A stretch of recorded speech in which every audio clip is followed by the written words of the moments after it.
आने वाले सालों में भारत के चावल निर्यात पर सबसे बड़ा झटका लगने वाला है। जरा सोचिए, भारत का बासमती चावल जिसकी खुशबू और क्वालिटी दुनिया भर में मशहूर है, आने वाले समय में शायद यूरोप के बाजारों तक पहले की तरह आसानी से ना पहुंच पाए। क्यों? क्योंकि यूरोपियन यूनियन चावल आयात पर अब तक का सबसे बड़ा कदम उठाने जा रहा है। एक ऐसा नियम जो भारत समेत कई एशियाई देशों की चावल इंडस्ट्री के लिए एक गेम चेंजर साबित हो सकता है। नमस्कार, आप देख रहे हैं आरएन टीवी कृषि। मैं हूं आपके साथ देवांशी खन्ना।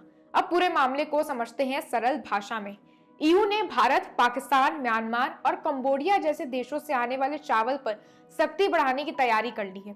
उनका कहना है कि एशियाई देशों से सस्ता चावल आने से उनके किसानों को नुकसान हो रहा है, जबकि विशेषज्ञ इस दावे को आधा अधूरा बताते हैं। इसी बहाने ईयू एक नया सिस्टम लाने जा रहा है जिसे ऑटोमेटिक सेफगार्ड मैकेनिज्म कहा जाता है। इस सिस्टम के तहत ईयू चावल आयात पर टैरिफ रेट कोटा लगाएगा। इसका मतलब बहुत आसान है कि अगर भारत जैसे देशों से तय सीमा से ज्यादा चावल ईयू में पहुंचता है तो वहां अपने आप ज्यादा आयात शुल्क लग जाएगा। यानी जितना ज्यादा चावल उतना ज्यादा टैक्स। इससे भारतीय चावल यूरोप में महंगा हो जाएगा और बिकना भी मुश्किल होगा। यह नया कानून जो है वो 1 जनवरी 2027 से लागू होगा।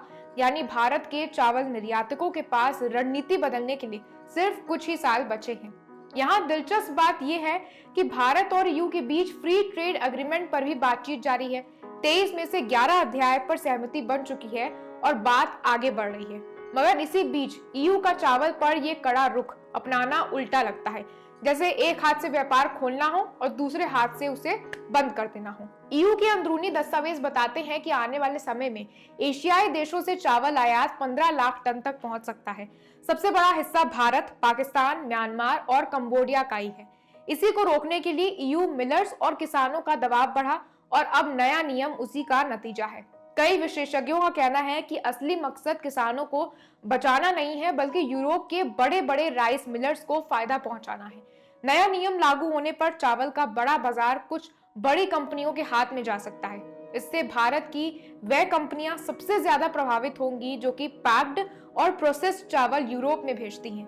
अभी भारत लगभग जो है वो 1.42 लाख टन पैक्ड चावल ईयू को निर्यात करता है, लेकिन आने वाले समय में इसमें भारी गिरावट हो सकती है। ईयू पहले भी ऐसा कर चुका है। 2019 में उन्होंने कंबोडिया और म्यांमार के चावल पर बड़ा शुल्क लगा दिया था, जो 2022 में हटाया गया। अब वही ढर्रा जो है भारत और दूसरे देशों पर लागू करने की कोशिश हो रही है। दूसरी तरफ ईयू मिलर्स ने तो एक और बड़ा प्रस्ताव दिया है। पूरी तरह मिल्ड और सेमी मिल्ड चावल पर 416 यूरो प्रति टन तक का भारी भरकम शुल्क लगाया गया है। अगर ये लागू हुआ तो एशियाई देशों के लिए चावल भेजना लगभग घाटे का सौदा बन जाएगा। सबसे दिलचस्प बात यह है कि यूरोप में चावल की खेती सिर्फ इटली और स्पेन में होती है, और वह भी 4 लाख हेक्टेयर के आसपास। कई सालों से वही का वही है।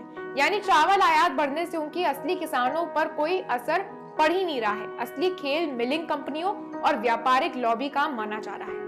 कुल मिलाकर ईयू की ये नई नीति भारत, पाकिस्तान, म्यांमार और कंबोडिया जैसे देशों के लिए बड़ी चुनौती बनने वाली है। चावल निर्यात, जिसे पिछले 2 दशकों में भारत ने 5 गुना बढ़ाया है, अब नई बाधाओं का सामना खड़ा है। आने वाले 2 से 3 साल बेहद अहम होंगे, क्योंकि 2027 के बाद यूरोप का चावल बाजार वैसा नहीं रहेगा जैसा आज है। इसलिए यह सिर्फ एक चेतावनी नहीं, बल्कि भविष्य की तैयारी का मौका भी है। आपकी क्या राय है, हमें कमेंट कर जरूर बताएं।